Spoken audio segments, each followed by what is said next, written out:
If you are wondering if Samsung Galaxy A36 5G has a built-in interpreter or a live translator for conversations, then the answer is unfortunately no. On Samsung devices, if there is the interpreter built into the system, then most likely you can find it by adding it into the quick settings over here.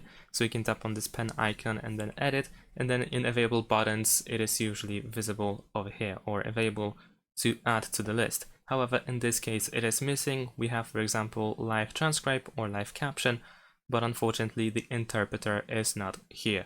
So instead you will have to use a third-party app, and that allows you to use it for live translations.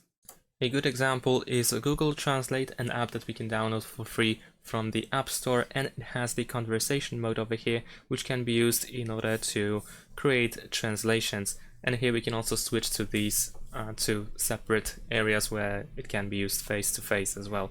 So in order to find it, you can simply go to the Play Store and then type Google Translate and install it.